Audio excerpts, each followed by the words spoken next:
méditation personnelle, nous tombons sur un passage, sur un message qui nous concerne. Moi, je me demande comment est-ce que nous prenons ce message. Parfois, aujourd'hui, on se dit, bon, écoute, j'ai ouvert la Bible et je tombe sur ça. Qu'est-ce qui dit que nécessairement c'est Dieu qui me parle? C'est comme ça, certains d'entre nous, nous réfléchissons parfois. Nous ne faisons pas nôtre une nouvelle, que dis-je, un message que nous recevons, tout simplement en lisant, en faisant notre méditation biblique du matin. Non seulement que nous ne faisons pas nôtre ce message que nous lisons, que nous recevons, parfois nous doutons même que c'est Dieu qui parle. Et pourtant, nous avons lu ça dans sa parole. Et les bergers se trouvaient dans une situation où ils étaient en train de faire leur. Quelqu'un sort comme ça sous forme d'un ange, d'un esprit.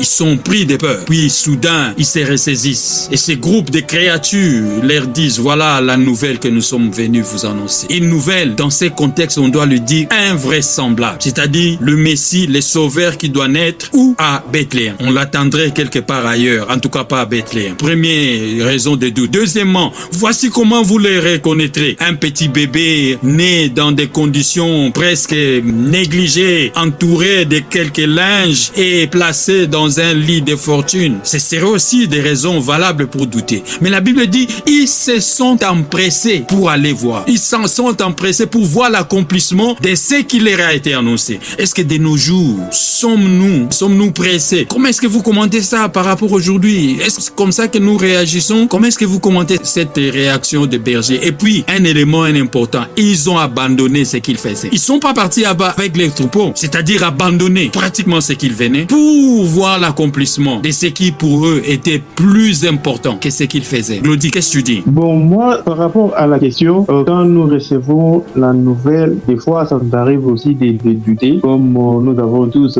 cette voix intérieure qui nous parle, et des fois, ça arrête à confusion. Est-ce qu'on ne sait pas? Est-ce que ce sont nos pensées? Est-ce que c'est une illusion? Est-ce qu'effectivement, c'est Dieu lui-même qui parle? Donc, moi, même de la question, moi, je dirais que le monde est d'abord spirituel. Donc, le spirituel domine sur le physique. Là, je pense que c'est un élément clé que nous devons retenir, c'est que le spirituel domine sur le physique. Et un peu plus loin, et là aussi, pour aller plus loin, je vais aussi parler de la puissance témoignage. Et nous avons vu comment est-ce que tout ce que le berger a annoncé, on prédit, sont avérés vrais. Ça signifie quoi? C'est que je voulais juste nous interpeller, c'est que la plupart de ce qui nous arrive, bonne nouvelle ou mauvaise nouvelle, j'insiste, bonne nouvelle ou mauvaise nouvelle, nous avons déjà été avertis de cela bien avant dans les spirituels. Et c'est parce que nous ne faisons pas allusion à ça. Peut-être que c'était juste un rêve. Comme ça que nous voyons les choses. C'était juste un rêve où, bon, la journée, j'ai beaucoup pensé à ces phénomènes. Bon, ça va passer. Mais nous oublions, comme Job dit, Dieu parle tantôt d'une manière, tantôt d'une autre. C'était déjà une façon là de nous annoncer. Dieu avait déjà parlé et nous l'avons déjà vu dans les spirituels avant que cela puisse se réaliser. Donc aujourd'hui, je sais que c'est difficile. Là, je dois quand même l'avouer. C'est difficile pour faire la part des choses, pour savoir vraiment cette voix-là qui nous parle, ça vient de Dieu ou ce sont nos propres pensées ou quoi. Donc c'est un peu difficile par rapport à cela. Nous devons toujours faire appel au Saint-Esprit pour que nous faisons du Saint-Esprit notre ami dans de telles situations. Nous n'aurons plus de doutes en fait par rapport à ça. Bon, la sous-question c'était de savoir est-ce que nous sommes pressés quand nous avons reçu la nouvelle. Moi je dirais les événements tels que le berger l'ont décrit, ont vu, c'était déjà annoncé. Il y avait des prophéties, il y avait non, le Seigneur va naître dans la ville de Bethléem. C'était vraisemblable. Jésus n'était pas tout sauf à Bethléem. Pourquoi? Parce que c'était une petite ville, c'était négligé, c'était la moindre par rapport à d'autres villes d'Israël à l'époque. Certes, il y avait déjà des prophéties à ce sens-là, que peu importe, même si c'est petit, mais ça sera toujours à Bethléem. Déjà, le berger les savait. Les gens de l'époque aussi, comme il y avait déjà des prophéties, Isaïe, ils avaient déjà prédit l'arrivée du Messie avec des circonstances. Donc, ils savaient, il y avait une prophétie là-dessus. Donc, quand ils ont sondé les époques, ils ont vu vraiment l'ère est arrivée, que le Messie devait rester pour aller voir l'accomplissement de la parole de Dieu. Contrairement à nous autres, est-ce que nous, dans notre époque aujourd'hui, est-ce qu'il y a une prophétie du genre qui nous concerne, nous, de cette époque, de cette génération, qui est sur le point de se réaliser dans un avenir proche pour que nous puissions avoir le même comportement que le berger? Voilà, merci beaucoup. Ouais, bien sûr, frère Glody. Merci beaucoup. On reste encore là-bas un petit temps avant d'avancer. Vous êtes sur Meap Mission Radio. Je vous salue à partir d'Italie, la sœur Bernadette qui vient de nous rejoindre, et vous tous du reste à Anvers, toute la famille des petits Papa Jean. Que la paix du Seigneur soit avec vous, Papa Honoré. Je voudrais qu'on reste encore là-bas. Je disais, frère Nico, le berger, tu as dit, quitte ce qu'ils faisaient leur travail, leur gagne-pain, parce qu'ils savent que le troupeau, il faut les garder. Et la nuit, c'est le moment le plus précaire où le vautour, les loups et tous ces animaux féroces peuvent venir causer des dommages à la bergerie et même parfois des intrus, des voleurs, des pilleurs aussi. Mais ils abandonnent pour quelque chose qui est une nouvelle. Je voudrais que vous commentiez sur l'ordre d'importance. La nouvelle nous a été donnée. Alléluia, gloire à Dieu, le Sauveur nous est né. Il faut dire que ces bergers, ils étaient quand même bénis parce qu'ils avaient un travail. C'est pas donné à tout le monde d'avoir tout ce qu'eux avaient. C'était une bénédiction aussi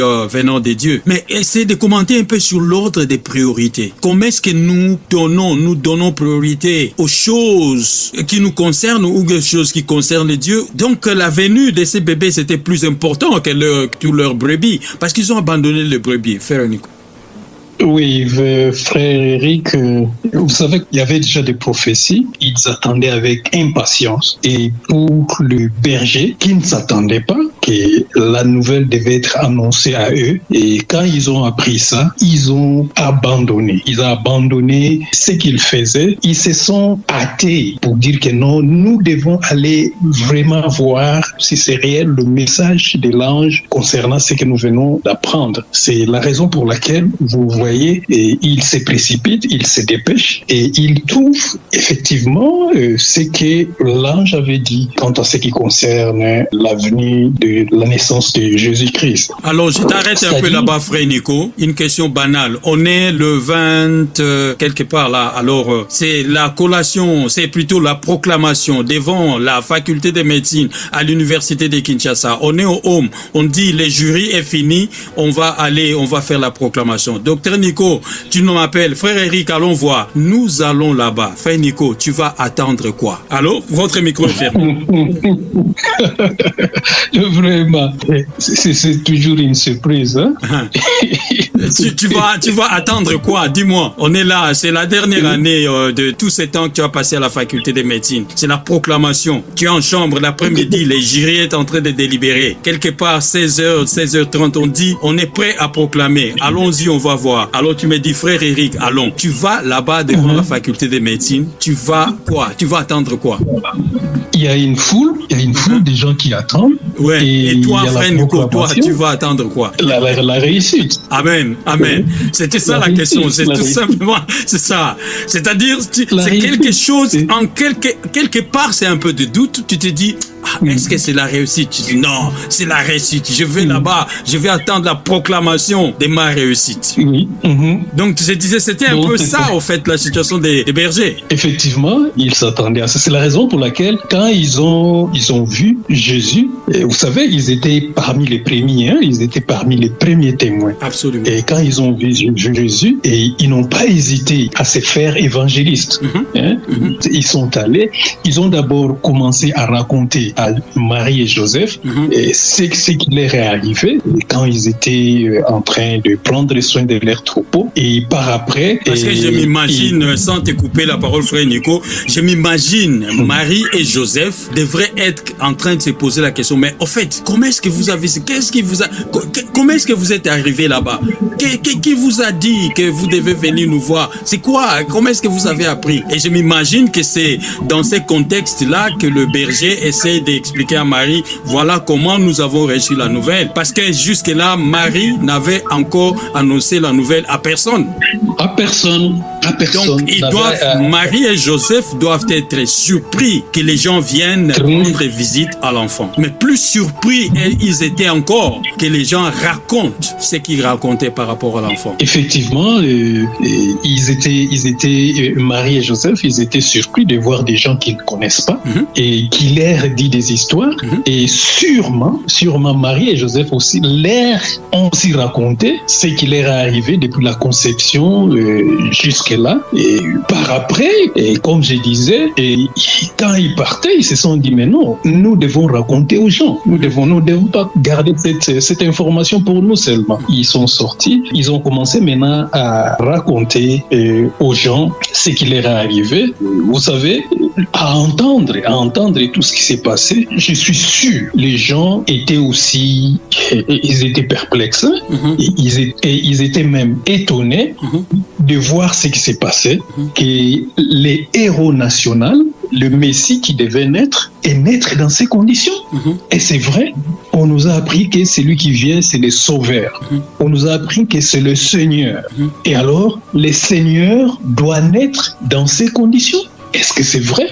Est-ce que ces gens sont sérieux de ce qu'ils sont en train de dire? Donc voilà un peu des questions que peut-être ils avaient en ces moments-là dans leur tête. Et nous allons continuer. Merci beaucoup, frère. Tout à fait. On va revenir sur ça très bientôt. Bien-aimés dans le Seigneur, parfois, nous raconter les choses, nous les mettons dans les contextes de nos jours. Aujourd'hui, parfois ça paraît banal. Mais le problème, c'est que lorsque nous nous faisons trop spirituels que le Saint-Esprit, c'est là où nous nous disposons aux fables, c'est-à-dire à écouter tout fable qui nous passe dans les oreilles. Il faut essayer de comprendre, se remettre dans les contextes, essayer de comprendre les choses pour voir parfois les sens et comprendre les sens des choses. Se remettre dans les faits, je voulais dire, pour comprendre le sens des choses. Ce que je voulais dire, bien-aimé dans le Seigneur, toi et moi, très souvent, comme nous l'avons dit tout à l'heure, nous recevons aussi de messages du Seigneur. Nous recevons de promesses du Seigneur, toi et moi. Mais qu'est-ce que nous en faisons? Tout à fait normal en tant qu'homme. Je ne nous dirai pas trop saint que le Saint-Esprit. Notre foi est toujours vacillante. Des fois, nous recevons le message, nous doutons. Nous doutons de ces messages. Nous doutons de l'accomplissement. Rightly so, comme les Anglais disent. Avec raison, à cause de tout ce que nous avons vécu, à cause du temps que cela a passé, à cause du temps que nous avons passé dans ces circonstances, et à cause de certaines personnes que nous connaissons, le membres des familles, qui sont passés par les mêmes circonstances et comment ils ont fini. Lorsque nous mettons toutes ces images, tous ces clichés devant nous, c'est tout à fait normal, ça crée en nous des doutes. On a parlé tout à l'heure de l'annonce du Messie, ils étaient informés, mais je voudrais insister que ça faisait des siècles que cela avait été annoncé. L'annonce de la venue du Messie, ce n'était pas quelques jours avant, non, c'était plusieurs années avant. Ésaïe, c'était plusieurs années avant. Avant cet événement que nous sommes en train de dire. Les gens ont attendu, ils ont dit finalement c'est du fable, c'est du blablabla. Et les générations venaient, la promesse s'est renouvelée. Dans chaque génération, Dieu reprenait cette même promesse. Chaque génération. Et il disait toujours, il reprenait la même chose. À tel enseigne que lorsque l'avènement de la chose s'est précipité, le message s'éclaircissait de plus en plus avec beaucoup plus de précision. Et Dieu déterminait même les personnes qui verront le Messie avant de mourir. Mais je voudrais insister maintenant sur cette promesse-là précise. C'est ce que Dieu fait à nous parce que Dieu sait, il a déjà déterminé 2 siècles, personne de nous vivra. Plus de 150 ans, personne de nous vivra. Et Dieu essaie de raccourcir les temps de sa promesse. Et il dit maintenant, plus jamais, la promesse qu'il a fait à toi, dans ta vie, s'accomplit maintenant. C'est maintenant que ça s'accomplit. Et le problème est que nous sommes en train de l'attendre, cette promesse. Ou nous le prenons toujours comme une promesse lointaine, ça peut s'accomplir ou pas. Je peux mourir avant l'accomplissement de la promesse de Dieu. C'est qui est invraisemblable avec Dieu. La promesse de Dieu dans ta vie ne peut jamais s'accomplir après ta mort. Non. Voilà pourquoi il dit, il faut le proclamer. Je ne mourrai pas. Je verrai la promesse de l'Éternel dans ma vie et je le proclamerai. Et maintenant, lorsque la promesse s'accomplit, notamment, le Seigneur te dit, Jésus-Christ, moi, je suis là avec toi. Est-ce que tu le prends comme étant une priorité? Ces passages, ces 2 versets nous voudrons seulement, le Saint-Esprit voudrait mettre, confirmer, préciser à toi et à moi comment est-ce que nous devons placer l'ordre de l'importance des choses choses dans notre vie. Tu le sais, mais permets que je te le rappelle, parce que l'Esprit l'a voulu ainsi, que Christ doit toujours être notre priorité numéro 1. Quel que soit ce que nous serions en train de faire, Christ doit être notre priorité numéro 1. Les bergers ont tout abandonné pour cette priorité, qui était voir cet enfant qui leur avait été annoncé. Du reste, nous avons dit, ils étaient parmi les premiers à voir cet enfant, le voir face à face. Quelle bénédiction! Quelle bénédiction que toi, tu saches, que tu connaisses Christ, que tu aies Christ dans ta vie, que tu aies les contacts permanents avec Christ, que désormais tu peux le toucher, tu peux résister, demeurer avec lui des heures et des heures. Seulement si tu en fasses ta priorité. Christ doit être notre priorité, plus que toute autre chose. C'est Dieu qui donne ces choses-là. La Bible ne commente pas sur ce qui s'est passé lorsque les bergers ont abandonné le troupeau pour aller voir le Messie. La Bible ne dit pas ce qui s'est passé au troupeau, mais la Bible nous dit pourtant, lorsque nous abandonnons tout ce que nous faisions pour chercher la gloire de Dieu, Dieu prendra soin de ce que nous avons abandonné. Oui, je voudrais répéter pour que tu comprennes bien. En abandonnant ce que tu as, ce que tu fais, ce que tu penses de précieux, pour Christ que tu mets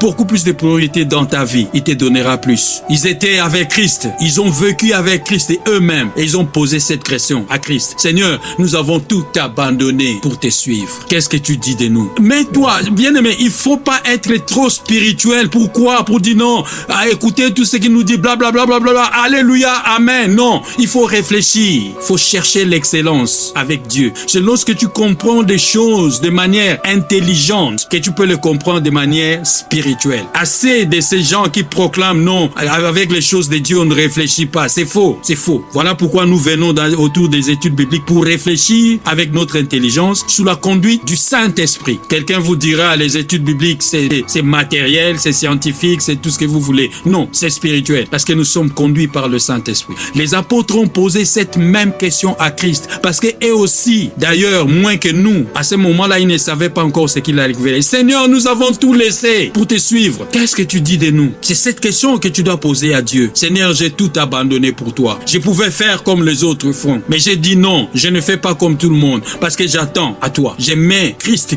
ma priorité. Seigneur, qu'est-ce que tu réserves pour moi? Et la réponse était, sachez-le, même dans les siècles présents, vous n'allez manquer de rien. Même dans les siècles présents, vous ne manquerez de rien. Et en plus de tout cela, dans les siècles à venir, vous vous mettrez à ma droite. Ensemble, avec tous les saints, vous serez là. Oui, tu as l'impression que tu pourrais rater, tu as raté des choses. Non, ces choses-là, ce n'est qu'une impression. Moi qui vous parle, je l'ai vécu. Et je le proclame, je le déclare, je le témoigne à qui veut m'entendre. Je sais que j'avais, entre guillemets, perdu beaucoup de choses. Mais en fin de compte, je me rends compte finalement, je n'ai rien perdu. Parce que finalement, je manque de rien. Je n'ai peut-être pas de millions, mais je sais que je manque de rien. Parce que Dieu sait ce qui est nécessaire pour moi et il me le donne. Il sait ce qui n'est pas nécessaire. Il s'arrange à ne pas me le donner. Il me donne ce qui est nécessaire. Il me donne mon pain de ce jour. Il me l'accorde chaque jour. Mais ce qui est rassurant, c'est que l'éternité est garantie aussi. Quelle priorité places-tu entre Christ et tout ce qui nous entoure, tous ces matériels? Les bergers se sont empressés, abandonnant tout ce qu'ils faisaient pour aller voir. Et ils sont arrivés. Ils ont vu les choses comme cela leur a été annoncé. Alléluia. Quand Dieu dit, cela s'accomplit. Quand il promet, cela s'accomplit. Alléluia. Mais pour voir l'accomplissement,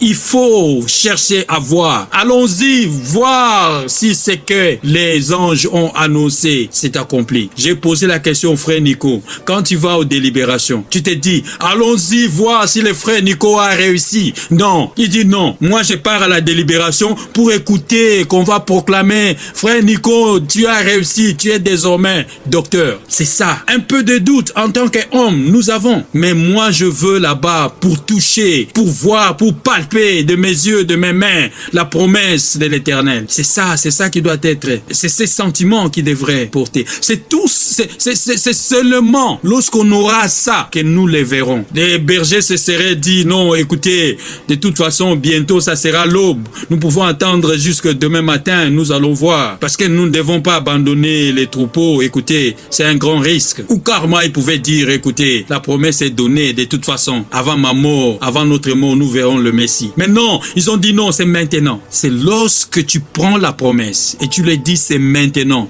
Je veux le voir, je veux voir ce qui m'a été annoncé et tu le verras. Nous avançons rapidement quelques versets verset avant de finir et nous allons prier. Les anges vinrent Marie et Joseph autour de l'enfant. Tout s'accomplit comme ça a été accompli. Qu'est-ce qui vous amène ici? Comment est-ce que vous avez su? Voici comment est-ce qu'on a su. L'ange de l'Éternel nous a apparu et nous a annoncé la nouvelle. Ah bon? À vous aussi? Très souvent, lorsque les seigneurs annoncent, la Bible dit, et c'est parmi les éléments de la différence entre la promesse de Dieu et une prophétie qui est de Dieu et celui qui n'est pas de Dieu. Entre autres éléments, c'est que Dieu, quand il fait une promesse, sa prophétie, lorsque ça tombe, il le confirme toujours par d'autres personnes aussi. On a donné la nouvelle à Marie, on l'a confirmé spirituellement à Élisabeth, qui a témoigné sans le savoir que Marie, tu es bénie parce que tu seras appelée la mère de notre Sauveur. Élisabeth, comment tu as su ça? C'est comme ça Dieu fonctionne. Il communique par le Saint-Esprit à d'autres personnes. Et directement, l'ange apparaît aussi à d'autres personnes pour confirmer cette promesse-là. La Bible dit Marie retenait ça dans son cœur. C'est-à-dire, il les ruminait, il les digérait dans son cerveau. Ah, c'est que c'est Dieu, quand il m'a dit ça, il a dit ça aussi la même chose à d'autres personnes. En tout cas, c'est Dieu, moi je crois, il doit être vraiment réel. Donc, il a dit ça aussi aux bergers. Ça, c'est moi qui m'imagine. Mais la Bible dit, Marie retenait toutes ces choses-là dans sa tête. On ne sait pas ce qui allait dans sa tête. Mais moi, je m'imagine que Marie était en train d'imaginer que, donc Dieu a aussi donné la même information, cette même promesse, il a aussi parlé à d'autres personnes. Donc, c'était réellement vrai. Un autre, je disais, élément, des signes de la promesse, de la prophétie qui vient de Dieu. Nous le verrons quand nous allons parler des signes. Comment comprendre que ceci, ça vient de Dieu. Parfois, souvent, Dieu le confirme par des personnes interposées. La Bible dit, après cela, les anges vont annoncer la bonne nouvelle. Les frères l'ont dit. Très important. Les saluts, si Dieu t'a sauvé, Dieu a permis que tu connaisses Christ. Ce n'est pas pour toi seul, pour que tu les gardes. Alléluia, gloire à Dieu, je suis sauvé. Non, la Bible dit allez jusqu'aux extrémités de la terre, annoncer cette bonne nouvelle, que c'est Jésus-Christ qui est le sauveur. C'est ce travail, jours et nuits, nous crions à qui veut nous entendre. Vous êtes co-ouvriers avec nous sur Mayap Mission Radio. Ne retenez pas cette nouvelle. Ne retenez pas cette bonne nouvelle, cette radio. Partagez-le. Les bergers sont allés et disent nous devons aller annoncer. C'est ça ton travail. Annonce Mayap Mission Radio. Pas comme quelque chose qui pourra sauver, mais non, mais un instrument au travers duquel nous pouvons annoncer Christ comme Seigneur et Sauveur. Parce que c'est ton travail. Tu es timide, tu ne sais pas atteindre tout le monde, mais tu peux le faire au travers de Mayap Mission Radio. La Bible dit, nous allons continuer, peut-être aujourd'hui ou demain, les bergers repartent et ils rendent gloire à Dieu en chantant sa louange pour tout ce qu'ils ont vu et entendu. En effet, tout s'est passé comme l'ange l'avait annoncé. C'est ça, ce qui est la parole de Dieu. Ça s'annonce toujours comme ça a été annoncé. Rappelez-vous, plusieurs siècles, la venue du Messie a été annoncée. Mais un jour, le Messie devrait naître. Tu as assez entendu les gens te donner, répéter ces promesses. Tiens fort, il viendra ce temps où tu vas t'élever devant ceux-là même qui s'est moqué de toi. Ils vont changer de nom, ils vont t'appeler par un autre nom. Ça se répète à telle enseigne que tu n'y crois plus parfois. Tu dis ça ne fait que traîner. C'est lorsque ça continue, ça commence à se répéter que l'accomplissement est proche. Rassure-toi, bien-aimé. Ça s'accomplira comme ça a été dit. Là même où tu te trouves, où ces gens s'est moqué de toi, on va t'appeler par un autre nom. Crois à cela et accroche-toi à cela. Que ce soit ton désir le plus ardent. Oh Seigneur, je voudrais le plus longtemps possible et rester dans ta présence, alléluia, pour voir l'accomplissement de ta promesse. Nous parlerons de cet homme de Siméon.